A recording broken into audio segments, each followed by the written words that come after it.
Eh bien, écoutez, je démarre donc ce deuxième webinaire après vendredi dernier dans le Puy-de-Dôme pour une promenade de santé. On est aujourd'hui en Isère pour un webinaire à destination de l'ensemble des publics des CAUE, alors les CAUE eux-mêmes, bien sûr, avec leurs salariés et tout le panel de métiers qu'il y a dans les CAUE, et puis avec éventuellement des élus des conseils d'administration, s'ils ont pu se connecter, et puis en fait tous les architectes conseils, etc., enfin tout ce qui gravite autour des CAUE, donc des personnes qui sont tous des acteurs du cadre de vie. Et quand on sait que le cadre de vie a une grande influence sur la santé, voilà, on arrive en couplant ces deux notions à ce concept que l'on défend actuellement dans les CAUE, qui est le concept de l'urbanisme favorable à la santé. Donc ça, c'est vraiment extrêmement important. Et donc, on est sur cette notion de sensibilisation et de partage d'expérience. Donc là, sur ce 13-14, c'est donc l'Isère qui va nous partager une expérience donc sur Kroll et qui va nous donner un certain nombre d'outils pour avoir une lecture éclairée. Jacques, je vous laisse la parole. Merci Yannick. Aujourd'hui, effectivement, dans le cadre de ce travail au niveau régional au niveau régional pour les CAUE, donc c'est aujourd'hui l'Isère qui a été choisi pour présenter une expérience et vous partager aussi, au-delà de l'expérience en soi, bien que vous êtes tous bienvenus en Isère en général et à Crolles en particulier, c'est surtout de partager des outils, méthodes et vous faire un retour d'expérience comme ce qui a été fait vendredi dernier par le CAU du Puy-de-Dôme que nous remercions pour le partage de sa belle expérience sur une promenade de santé. Donc aujourd'hui, c'est l'analyse effectivement d'un quartier et d'un parc. Et ça, je tiens à souligner que cette démarche a été faite en partenariat, alors en partenariat avec l'ARS, donc Clémence Miard qui est ici à côté de moi, donc de l'Agence régionale de santé. Donc merci Clémence pour le soutien général de l'ARS à ce programme UFS régional et départemental, et puis pour cette action en particulier. C'est un partenariat aussi avec l'Agence d'urbanisme de Grenoble, donc Olga qui est présente en visio, donc je ferai en sorte de pouvoir allumer son, sa visio et son micro, donc je m'en occupe Olga, rassurez-vous.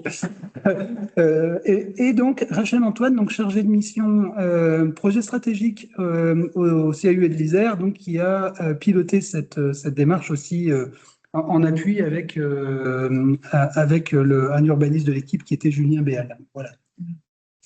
À vous Rachel. Oui, je vais commencer. Je vais partager en fait la fenêtre, que vous ayez le document prévu. En fait, ce qu'on a prévu de faire, c'est vraiment on a, comment dire, sorti quelques éléments de cette démarche, hein, pour vous donner un petit peu voilà, à la fois le contexte, les motivations, les intervenants, comment ça s'est passé et comment on ferait si c'était à refaire peut-être. Voilà, donc on a appelé ça visite débat paysage climat et santé. Voilà, c'est vraiment une visite croisée à la fois avec des architectes, des paysagistes, des spécialistes de la santé à Crolles. On va juste resituer. Voilà, je pense que vous avez à l'écran. Voilà Crolles, pas très loin de Grenoble, dans la vallée du Grésivaudan, avec déjà une partie fortement urbanisée. On voit l'Isère au sud-est. Est-ce que vous voyez bien la carte en visualisation?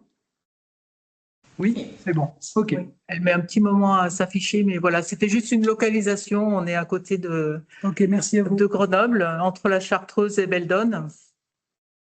On a voulu donc consacrer, on est venu à consacrer cette visite justement sur le site. Alors vous avez en rouge encadré, c'est la ZAC, une partie de la ZAC de l'écoquartier. Et vous avez sur sa gauche, en fait, le parc qu'on voit très bien, le parc Paturel, hein, qui est un parc qui a à peu près une dizaine, quinzaine d'années maintenant, qui a évolué au fil des années et qui a une interaction intéressante avec justement tous les quartiers environnants. Donc, c'était l'occasion d'aborder à la fois le paysage du parc, mais aussi le paysage et l'architecture de l'écoquartier. Ensuite, alors voilà, resitué, on revoit l'environnement. Donc, vous voir la main, hein, voilà. Vous avez donc la partie de l'écoquartier que nous avons visité, le parc en vert, et on voit bien tous les équipements publics, en fait, groupes scolaires, gymnases, etc., qui sont dans la périphérie, et puis une partie plus sur les secteurs, comment dire, d'activité et industriels de la ville, et puis toute la partie habitat et le centre-ville qui se trouve beaucoup plus au nord. Alors, l'atout de ce qui a présidé aussi au choix de ce lieu-là, c'est qu'il est vraiment à la croisée donc du parc, hein, des équipements publics, des commerces, des transports et de pôles d'emploi. Parce que ça, on va voir que c'est des éléments assez déterminants aussi pour évaluer en fait comment dire la qualité d'une opération aussi au prisme de l'UFS. Alors, cette opération, elle a été aussi menée, donc, effectivement, enfin, cette visite, hein, je veux dire, elle a été menée en partenariat avec le maître d'ouvrage, qui est de la ville de Crolles.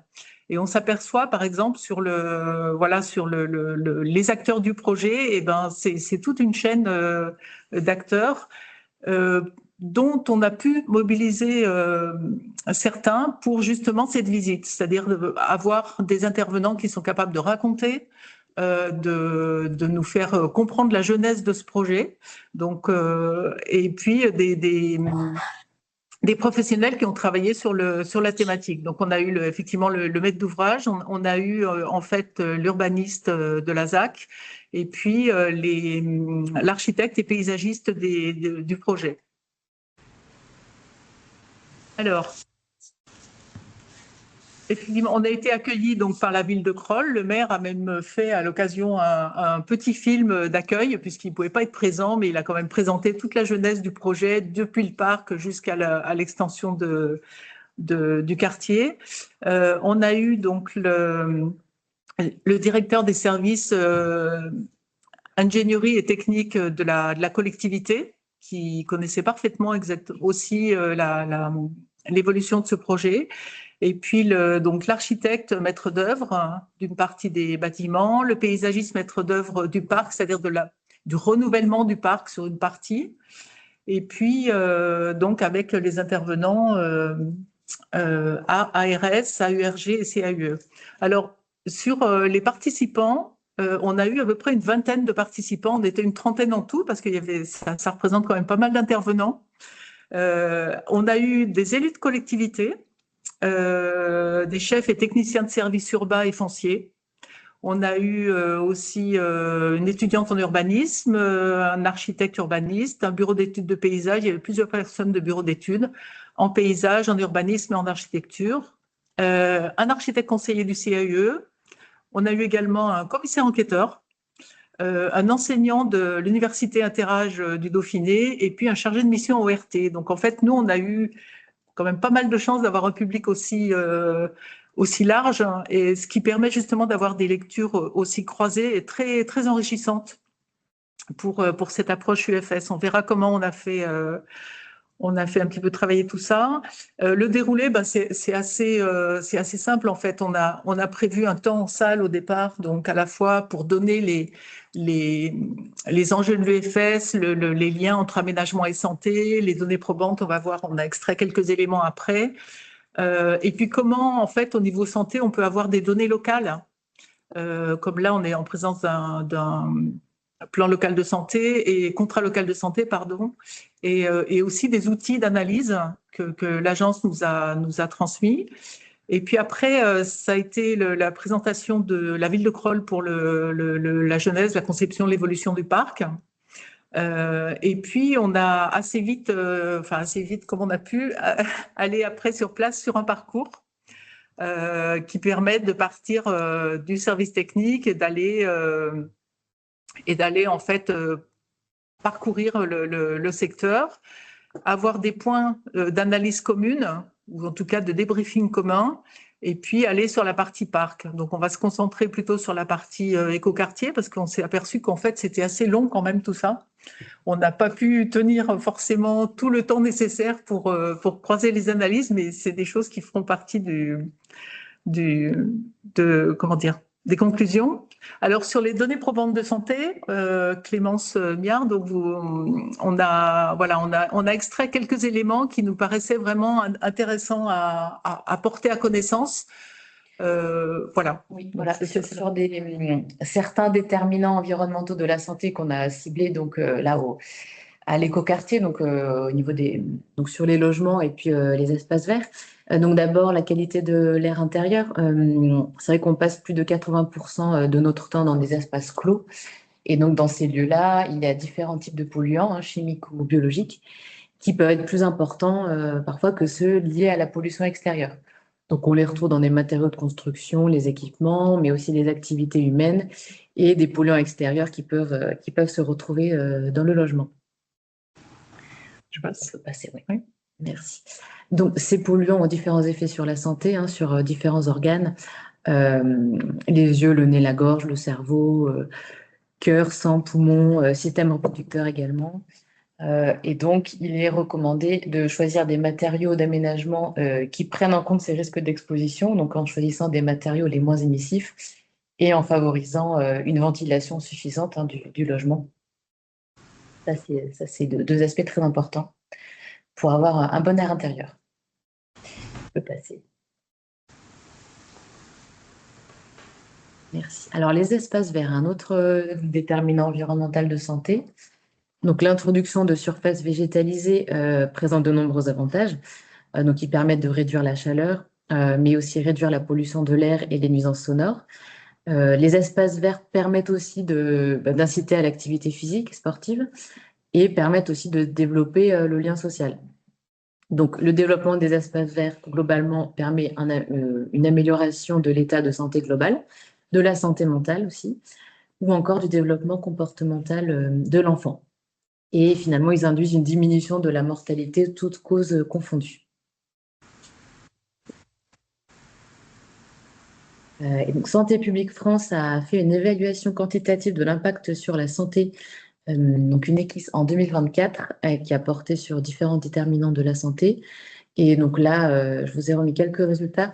Donc cette étude a porté sur 3 métropoles, Lille, Montpellier et Rouen, sur la période 2015-2019.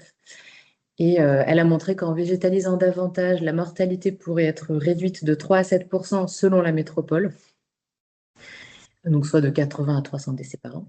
Si chaque habitant de 30 ans et plus marchait 10 minutes de plus chaque jour de la semaine, la mortalité pourrait diminuer de 3%, donc soit de 100 à 300 décès par an selon la métropole quand même. Et si chaque habitant de 30 ans et plus faisait 10 minutes de vélo, cette fois le vélo, donc de plus chaque jour de la semaine, cette mortalité pourrait diminuer de 6%. Si vous voulez regarder cette étude plus en détail, vous avez le lien vers le site de Santé publique France, donc qui a porté sur les espaces verts, les mobilités actives, le bruit des transports, la chaleur et la qualité de l'air. Voilà, une étude très intéressante. Un petit peu passée, s'il te plaît. Voilà, merci. Olga. Et donc là, on va passer la parole à Olga, de l'Agence d'urbanisme de la région grenobloise. Qui, normalement... Vous m'entendez? Oui, on t'entend. Oui. Oui, excusez-moi, j'ai pas pu vous rejoindre là. Il y a un petit problème familial, mais voilà, je me connecte avec vous en direct. Donc là, effectivement, comme le disait tout à l'heure Rachel, il y avait une vraie logique au moment de cette visite de pouvoir partager avec les participants un certain nombre d'outils qui commencent à être structurés sur les territoires en matière d'analyse des déterminants de la santé. Donc, comme vient de l'exposer l'ARS, il y a quand même un vrai enjeu aujourd'hui de faire le lien entre un environnement urbain et la santé des populations, que ce soit en termes d'exposition au bruit, à la qualité de l'air, mais aussi bien évidemment les questions d'adaptation au changement climatique. Donc, dans le cadre du plan régional de santé environnement numéro 4, on a accompagné donc la commune de Crolles en question sur une démarche d'urbanisme favorable à la santé, ce qui nous a permis de produire un certain nombre de cartographies. Donc, il faut savoir que nous, à l'agence, on les intègre dans notre système, enfin, c'est des données de santé qu'on intègre dans nos systèmes d'information territorialisés, mais ça peut être à la portée d'une collectivité qui a son propre observatoire territorial. Et ça permet du coup d'identifier sur les territoires les enjeux les secteurs qui sont les plus, on va dire, favorables ou défavorables à la santé. Donc, c'est l'indicateur composite que vous voyez ici. Donc ça, c'est des atlas maintenant qu'on peut fournir aux collectivités qui sont partenaires du PRSE 4. Et on voit bien typiquement que sur le secteur de la ZAC en question, on est plutôt sur un espace qui est favorable à la santé. Alors, il reste impacté par la pollution, les problématiques de pollution de l'air parce qu'il est en plaine urbaine. Donc, forcément, voilà, il y a une logique de localisation qui peut être défavorable. Par contre, sur les enjeux notamment de fraîcheur en lien avec le parc, on est quand même sur des choses qui sont plutôt positives. Donc ça, c'est des éléments qu'on a transmis aux participants de la visite. Et puis après, sur la diapo d'après, ce qu'il faut savoir, c'est qu'on est en plus dans un territoire qui a un contrat local de santé à l'échelle de l'ensemble du Grésivaudan, mais dans le cadre duquel certaines communes avaient été identifiées comme étant, on va dire, particulièrement accueillantes pour des publics vulnérables. Alors, c'est des choses qui peuvent être liées, j'allais dire, à l'histoire locale, notamment sur les communes rive gauche, qui sont des communes essentiellement ouvrières, mais aussi notamment par rapport au fait qu'il y a un parc de logement social important, et c'est le cas de Crolles, où le parc de logement social, forcément, il est solidaire, on va dire, d'un certain type de population. Donc ça, c'est des choses que le contrat local de santé avait identifiées. Et ce qu'on a mis aussi en avant aux participants, c'est que les dispositifs d'ORT, Petite Ville de demain, ou même ACV, dans la plupart des orientations qu'ils se fixent en termes d'évolution des espaces urbains décentralités, on est sur des orientations qui travaillent vraiment à l'urbanisme favorable à la santé. Donc là, je vous les ai remises à titre d'information. Donc, c'est pas directement sur le secteur de la visite, mais ce qu'on montre, c'est qu'on est quand même aujourd'hui sur des territoires qui se mobilisent à la fois en extension pour faire des extensions qualitatives comme cette ZAC qui a fait l'objet de la découverte pendant la visite, mais aussi sur les espaces urbains déjà constitués dans lesquels, typiquement, la réhabilitation de l'habitat, le développement des services publics, la question de la végétalisation sont très présents et contribuent directement à la santé des populations. Donc, on est quand même sur une logique aujourd'hui d'appréhension du cadre de vie qui se joue aussi bien dans les espaces urbanisés que dans les espaces d'extension. Mais je pourrais revenir si vous avez des questions.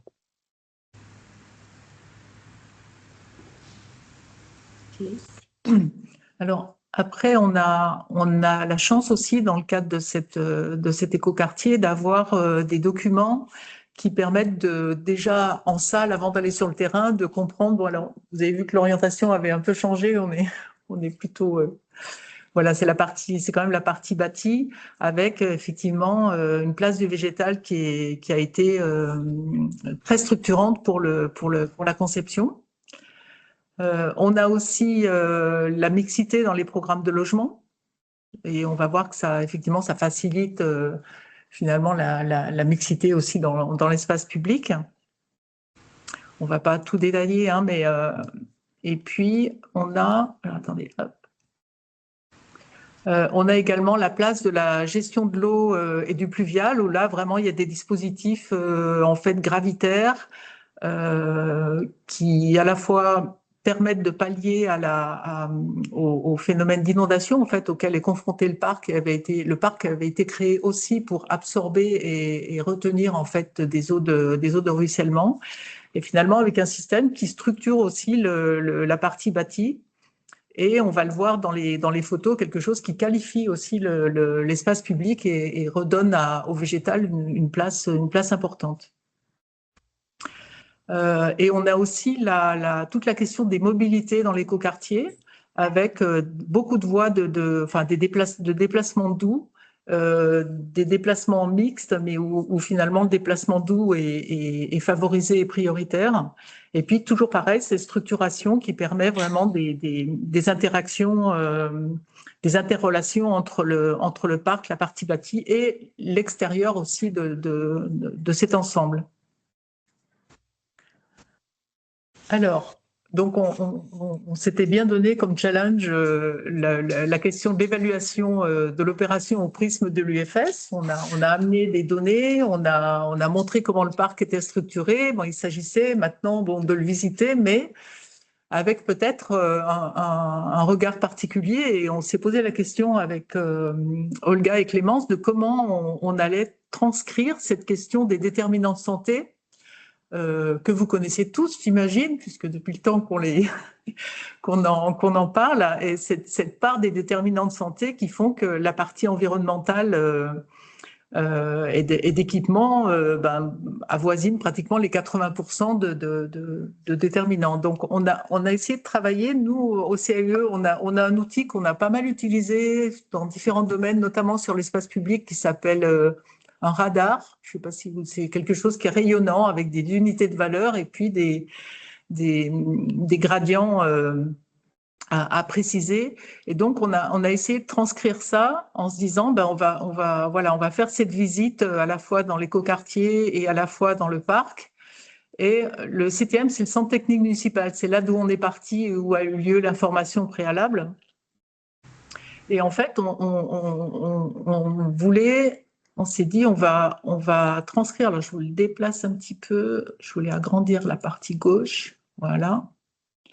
Non, c'est pas ça que je veux faire. Voilà. En fait, on a repris dans les clés Isadora aussi des éléments qui permettent quels pouvaient être les critères sur lesquels on peut analyser en fait un espace. Je ne sais pas si certaines veulent prendre le relais ou pas. Mais avec la question de la réduction de l'exposition aux nuisances, ces facteurs de risque, à la fois bâti et espace public, les mobilités actives et les PMR, les espaces verts, leurs fonctions. Alors, on peut avoir des super espaces verts, mais si on ne peut pas y aller et qui ne sont pas attractifs, c'est de la surface, mais qui n'est pas vraiment vécue. L'accessibilité à l'emploi, au commerce, aux équipements et services, ça c'est aussi dans le domaine de l'UFS. La cohésion sociale, comment ces espaces facilitent la rencontre et la vie ensemble.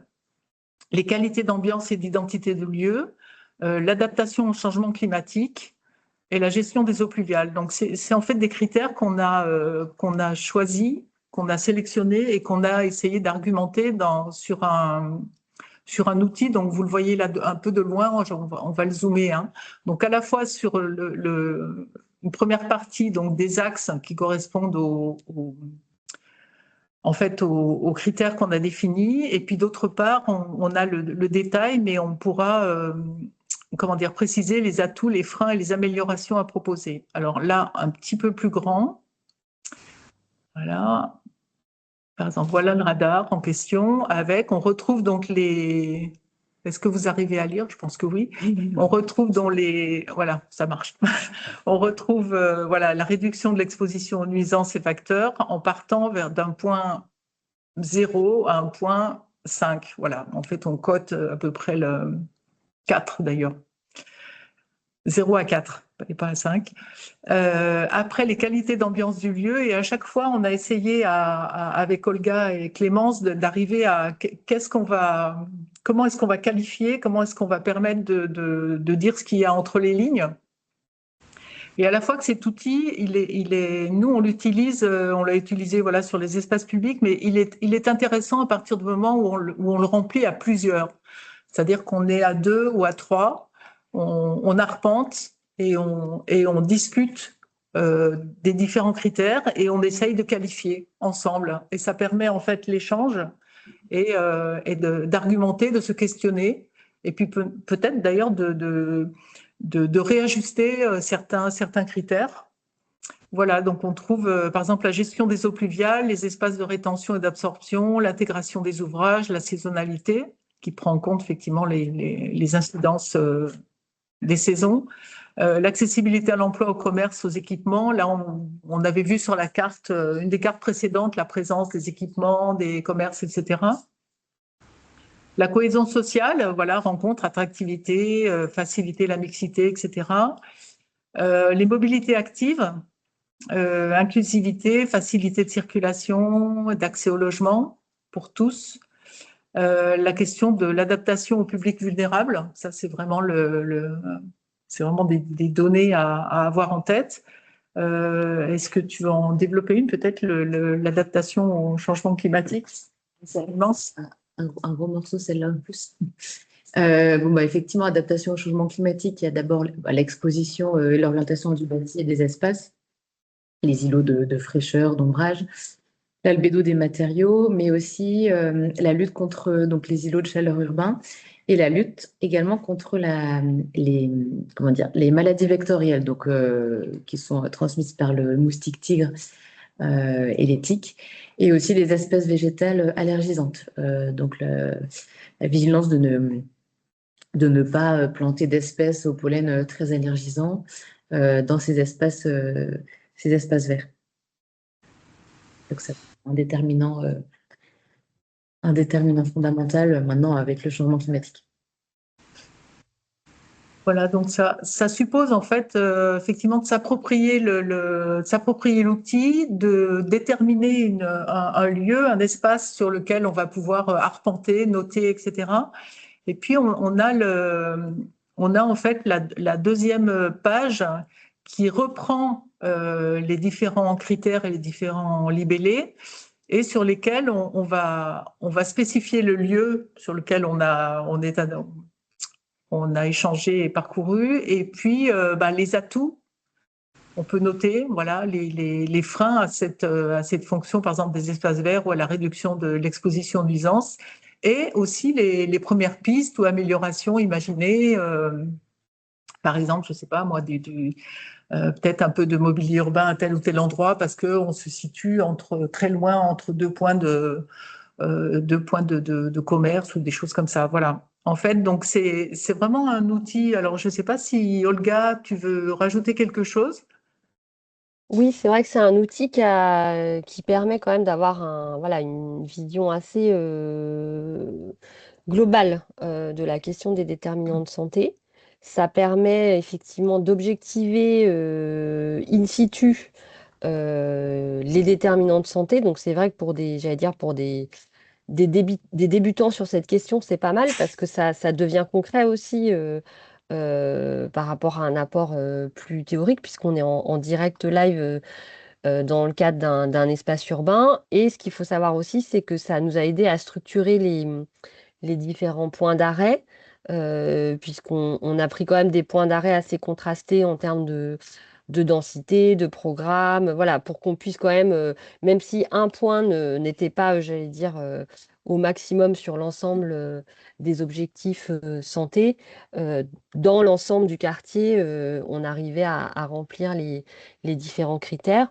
Et puis, il y avait aussi à chaque halte un intervenant qui pouvait donner des pistes, voilà, faire un petit peu d'apport intermédiaire pour aider les personnes à remplir le radar. Donc on était quand même sur un travail assez guidé hein, quand même.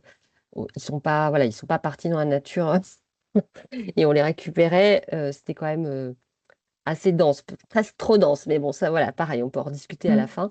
Mais clairement, c'est un outil qui nous a guidés voilà, sur le choix des arrêts, sur le choix des thématiques à aborder, sur le choix des intervenants à l'extérieur.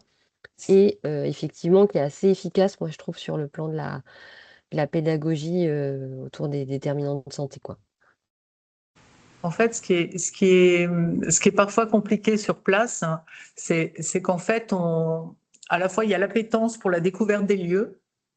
Ça veut dire que déjà, bon, on est très mobilisé par ce qu'on voit. On a aussi les intervenants, là, pour le coup, on en a plusieurs. On a voilà, le responsable des services techniques et ingénierie qui est là. On a l'architecte qui est là. Il y a l'urbaniste d'opération, etc. Il y a le paysagiste qui est là, d'ailleurs. Donc, en fait, c'est assez foisonnant au début parce que tout de suite, il y a des questions d'entrée de jeu et qu'en fait, le radar peut être perçu un petit peu comme élément contraignant, alors qu'en fait, il faut recentrer souvent sur les thématiques qui sont abordées et comment avez-vous pu répondre à telle et telle thématique et pourquoi voilà. Et en fait, c'est un petit peu ça la difficulté, c'est d'arriver en fait à rassembler les personnes, à les mettre par groupe. En fait, en gros, on n'y est pas arrivé vraiment tout le temps.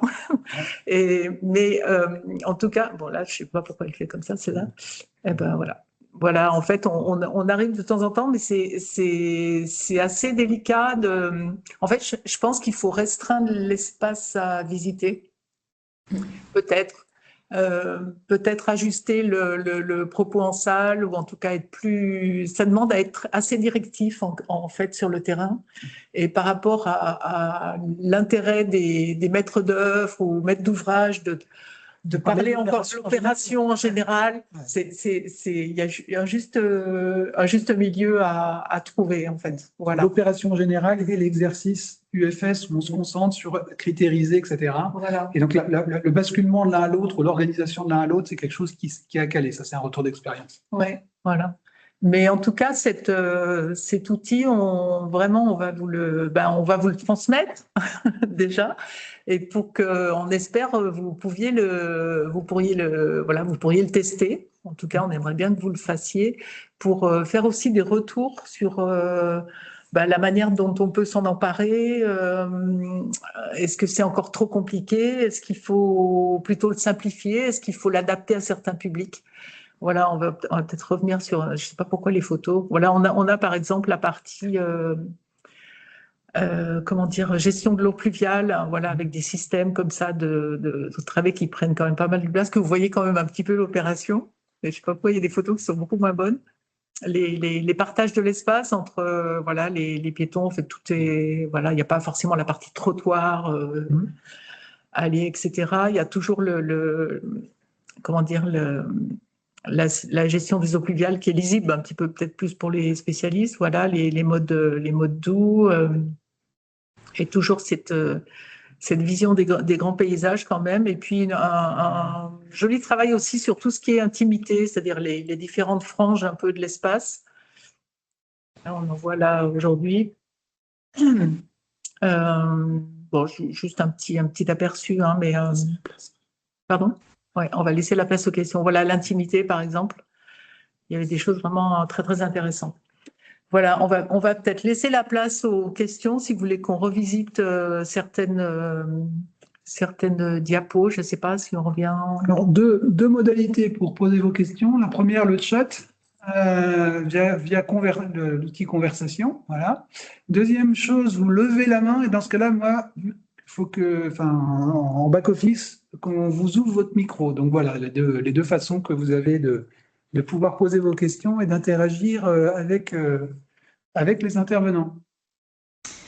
En tout cas, Rio Isérois, donc CLUE, ARS et Agence d'urbanisme pour cette expérience. Donc il y a d'une part, bon, il y a un double aspect sur cette opération. Bon, l'opération en elle-même qui peut être inspirante par rapport au fait qu'elle a essayé d'appliquer les principes de l'urbanisme favorable à la santé sur l'ensemble des aspects, et vous l'avez dit, qui sont des déterminants de santé, la qualité de l'air, intérieur, extérieur, la végétalisation, etc. Donc voilà, il y a l'opération en elle-même, et puis après, la visite de l'opération avec un outil que vous avez appelé radar, un outil d'évaluation qui permet de mesurer en quoi cette opération, justement, a des effets sur ces déterminants de santé. Voilà.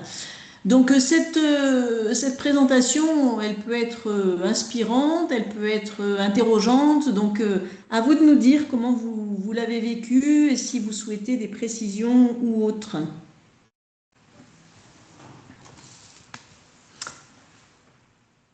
Y a-t-il des questions? Avec l'outil lever la main pour vous signaler ou l'outil conversation.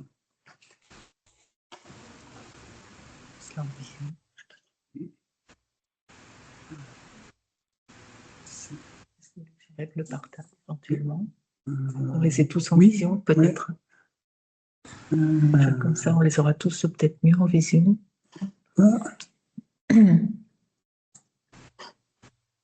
Alors,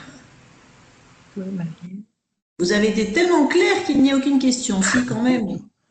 Soit sur la méthode, soit sur l'opération, soit sur le partenariat qui a été réuni pour faire cette opération, ou un témoignage peut-être. Alors, question, est-ce que suite à cette analyse, il est ressorti des pistes de projet ou d'amélioration de ce quartier, ou peut-être que ce n'était pas le sujet? C'était pas forcément le sujet. C'était le sujet, c'était plus que les personnes puissent s'approprier en fait ces données UFS et à la fois essayer de l'appliquer d'arriver à enrichir le regard des personnes quoi là-dessus. Mais on n'est pas allé jusqu'aux propositions déjà de s'emparer du radar, de commencer à jauger les choses. C'était vraiment un tout début et on s'est rendu compte que ça met beaucoup plus de temps parce que là on a quand même 8 critères avec des et c'était quand même ambitieux quoi sur la question. Voilà. Un des enseignements, hein, c'est qu'à la fois faire des apports théoriques, présenter une opération et utiliser des outils d'analyse dans la même demi-journée, c'est ambitieux. C'est ambitieux de vouloir faire les trois, c'est-à-dire théorique à côté, apport, positionnement, qu'est-ce que l'UFS, ses principales clés, etc. Présenter une opération concrète, 3, aller la voir, appliquer un outil, voilà, c'est très copieux sur une après-midi.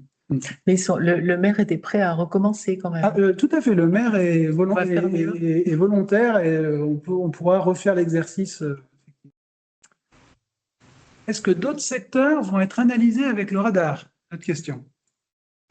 On va, par rapport à notre AG, notre assemblée générale qui aura lieu le 10 juin, d'ailleurs on passe le message à la Rivière en Isère. Ceux qui seront dans le coin. Voilà, on va retester l'outil, on va faire un atelier justement sur un quartier qui a été complètement remanié, redynamisé. Un village, ouais. Voilà, dans un village, et on va effectivement retester cet outil, et là de manière beaucoup plus fort de l'expérience de crawl, on va pouvoir adapter justement l'implication des participants à cette occasion-là. Oui, oui.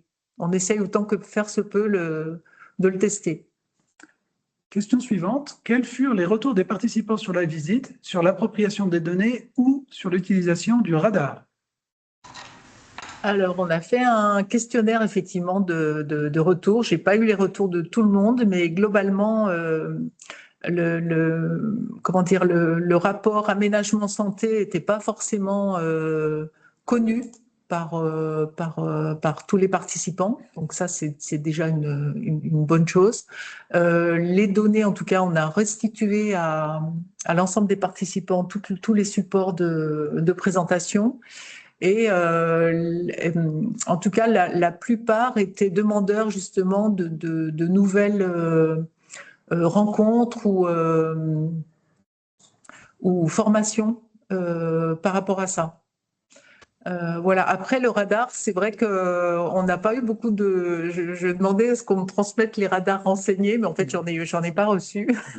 Donc là-dessus, moi en tout cas, on est resté un peu sur notre faim parce qu'on s'est dit ça va être super, ils vont tous jouer le jeu, parce que autant sur l'espace public, sur des des séances précédentes, on a pu le faire, mais c'était pas l'objet forcément UFS, c'était plus recentré sur la qualité de l'espace public.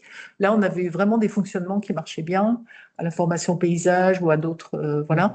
Et là, c'est vrai que on est resté un petit peu sur notre fin. C'est-à-dire le retour des participants, c'était pour eux très intéressant. Enfin, en tout cas, la partie visite, avec à la fois la ville de Crolles, les architectes, concepteurs, l'urbanisme de l'opération. Ça, c'est quelque chose qui les a vraiment enchantés, quoi. Il y avait comme peut-être que le fait d'être resté en salle avant les a, les a aussi motivés pour enfin découvrir les promesses de ce qui avait été présenté en salle. En tout cas, il y avait un bel enthousiasme sur la fin de la visite, vraiment. Et aussi bien pour les concepteurs et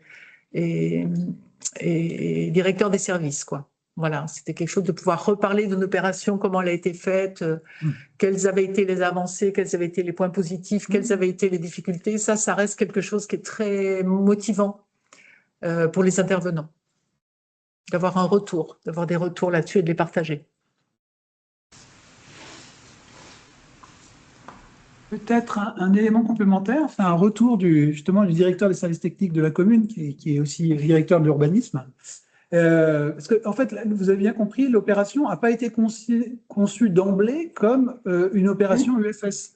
C'est un écoquartier, effectivement, c'était une volonté, hein, c'est l'écoquartier de Crolles, et qui a ensuite fait l'objet d'une analyse a posteriori. Alors, heureusement, on est dans l'univers des CAUE tous ensemble, et on sait que quand on fait de la qualité architecturale, urbaine, paysagère, ça contribue à l'UFS. Heureusement, c'est largement convergent. Mais c'est quand même intéressant de se poser la question sous l'angle de l'UFS un peu plus strictement, pour justement de voir en quoi l'approche UFS vient de façon convergente et vient apporter encore un plus, on va dire, de qualité. Et la réaction du DST, c'était de dire, mais en fait, l'UFS, on en faisait on en faisait sans le savoir, quoi. Mais, mais en même temps, ça permet d'aller plus loin. Donc c'est quand même, on peut pas se contenter de dire, bon bah, si on fait une opération de qualité, la question santé est réglée, passons à autre chose. On voit bien qu'il y a une dialectique. Il y a quand même la question il y a quand même la question des chiffres, quoi, sur la question de la santé, enfin toutes ces données probantes, ces analyses, ces études qui ont été faites sur justement, ça se qualifie aujourd'hui la santé sur l'espace public. On a des données chiffrées qui sont au-delà de l'idée, oui, c'est du bien-être, ou on se sent mieux, ou voilà, moi, c'est dans ce sens de cette expertise santé qui rajoute et qui enrichit encore la motivation et l'objectif de bien faire, quoi. Enfin, pour moi, c'est vraiment quelque chose qui a donné un nouveau ton, presque une urgence encore. Enfin, je veux dire, c'est vrai que depuis le Covid, on a tous été sensibilisés à l'intérêt de rencontrer du monde, à l'intérêt d'être dans un espace où il y a de la verdure. Enfin, on a tous pris conscience de ça parce que ça nous a échappé à un moment donné. Mais aujourd'hui, on a vraiment moi, je reste quand même sur cette idée d'expertise, de chiffres et de données fiables, comme on peut calculer le taux de pollution ou voilà. En fait, c'est un indicateur qui est vraiment qu'il faut connaître. Enfin, il y a des chiffres un peu chiffres chocs, hein, mais qui sont quand même à méditer. Voilà, je sais pas si j'ai été claire dans ce que je disais, mais c'est voilà. Ça vaut le coup d'en faire un focus spécifique. Et c'est pour ça qu'on a besoin d'experts en fait là-dessus, avec l'ARS, avec toutes les personnes qui travaillent dans ces métiers, quoi, qui sont et qui sont aussi concernés par toutes ces opérations d'aménagement, quoi, qui sont là aussi en expert. Voilà. Oui, puis je rajouterais juste aussi sur la question de l'usage de ce radar. Là, on est clairement, on l'a utilisé sur un secteur ultra qualitatif qui a fait l'objet, voilà, d'un investissement d'ingénierie très fort, hein, puisqu'on est quand même en contexte de ZAC. Après, je pense que c'est un outil qui reste intéressant à utiliser dans des secteurs urbains qui peuvent être plus durs en amont potentiellement de projets de requalification. Parce que clairement, ça pose aussi le cadre de quel levier on doit activer, on peut activer sur des secteurs peut-être un petit peu plus, voilà, un petit peu moins favorables que celui-là, ou encore heureux qu'il soit très qualitatif sur le plan de la santé, parce que là, on est quand même sur des logiques d'investissement de collectivité très importants. Mais on sait que c'est pas le cas partout, ça peut pas être le cas partout. Mais ça ne veut pas dire qu'on ne peut pas se saisir de certains des leviers. Donc, je pense que c'est un outil qui vaut le coup aussi d'être testé dans des secteurs urbains un petit peu plus chahutés, on va dire. Il y a une question que je pose à nos trois intervenants. Est-ce que l'approche UFS permet de pointer des angles morts de la démarche écoquartier, des sujets qui ne sont pas habituellement traités? Est-ce Alors, il que c'est une faut. très bonne question. J'ai vu que la DDT était parmi nous. Mais clairement, c'est des questions qui aujourd'hui se travaillent en lien quand même avec le nouveau référentiel écoquartier qui a sa propre clé santé et qui, quand on le regarde dans sa globalité, coche quasiment toutes les cases hein, des clés santé UFS. Après, on a fait l'exercice, nous, à l'agence, de regarder un peu comment est-ce qu'on pourrait créer de la correspondance entre les clés Isadora et le référentiel écoquartier. Euh, je ne vous cacherai pas, mais je laisserai peut-être la DDT compléter, que ce serait intéressant, je pense, que entre les ministères, qu'à un moment donné, il y ait une logique de mise en cohérence, parce que c'est vrai que euh, les contenus sont là, il y a une vraie logique voilà, de croisement des objectifs, mais on n'est pas encore sur un système d'analyse unifié, et c'est dommage parce que voilà, ça rajoute des fois un petit peu de complexité dans l'explication, alors qu'en fait, les choses sont très très proches et vraiment, en tout cas par rapport au dernier référentiel dont j'ai la connaissance, on est vraiment sur des objectifs communs et qui gagneraient du coup à être peut-être explicités de la même manière. Mais bon, après, c'est peut-être les clés santé qui doivent évoluer dans leur terminologie, hein, mais c'est vrai que du coup, c'est une petite gymnastique entre les référentiels. Est-ce que la DDT, la personne de la DDT veut compléter? Dans ce cas-là, il faut que cette personne lève la main pour que je l'autorise à.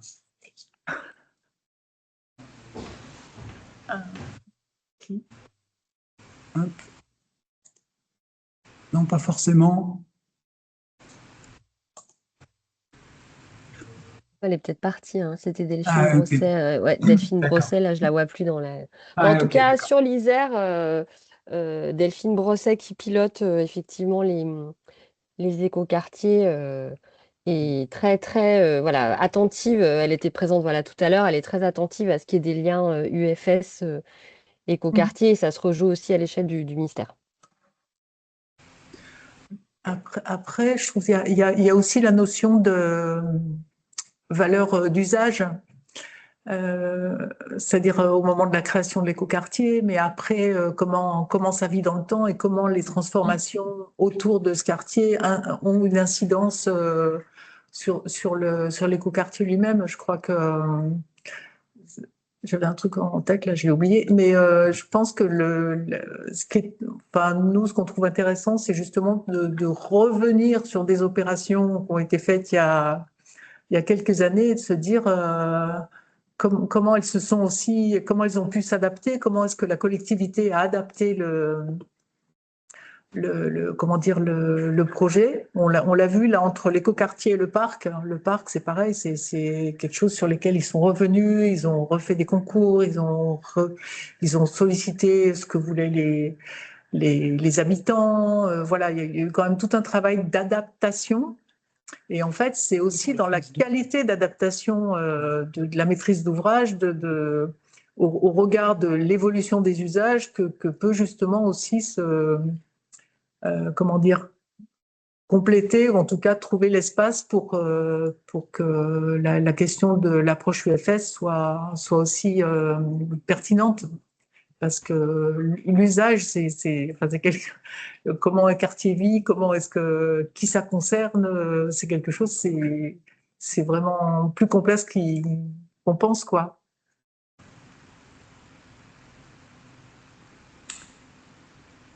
Très bien.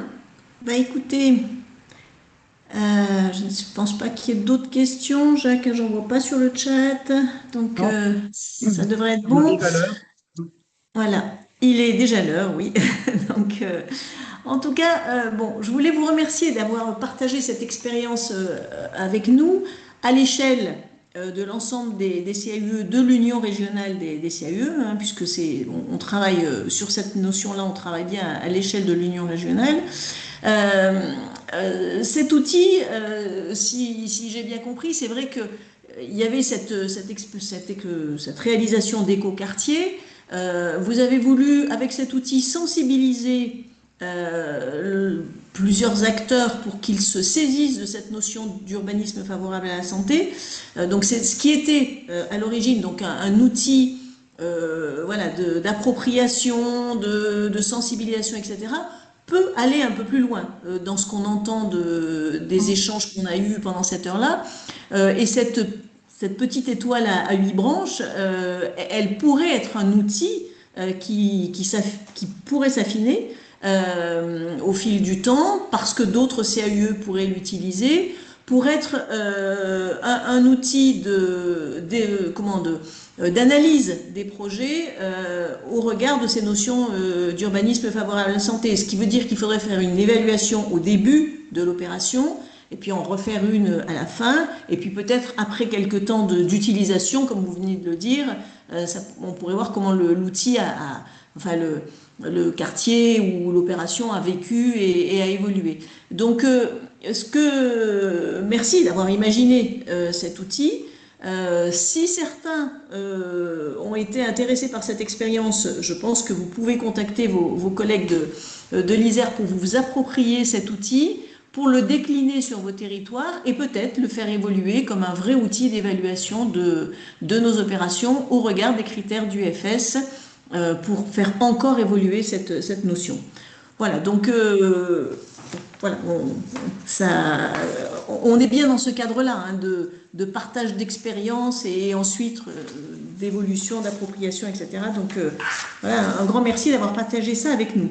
Une petite info avant de nous quitter, à partir du mois de juin, nous allons relancer un cycle de webinaires à destination des élus de nos territoires, nouveaux élus qui viennent voilà, d'intégrer leurs différentes mairies, mais aussi peut-être les anciens qui ont envie de se perfectionner. Donc ce cycle de webinaire, il va se dérouler donc de juin au mois de novembre avec une petite interruption estivale hein, au mois d'août. Voilà, pour qu'il y ait vraiment cette acculturation de nos élus sur l'ensemble des problématiques des CAUE avec cet éclairage de l'urbanisme favorable à la santé qui peut être un peu une notion transversale sur l'ensemble de nos actions. Donc voilà, on verra comment on va construire ce webinaire autour de ces notions d'urbanisme favorable à la santé, mais en tout cas, cette notion sera bien présente dans ce cycle de webinaire. Voilà. Donc, encore merci donc, au Puy-de-Dôme et à l'Isère pour ces deux petites sessions là, qui nous ont permis de nous retrouver. Et puis, bon, on aura d'autres occasions de nous retrouver d'ici le mois de juin peut-être, à l'occasion de nos différentes assemblées générales, mais pas que. Enfin voilà, on verra comment on pourra continuer à partager nos expériences. Voilà, bah, écoutez, un grand merci. Merci à vous, au revoir. Merci à tous. Au revoir. Au revoir. Au revoir.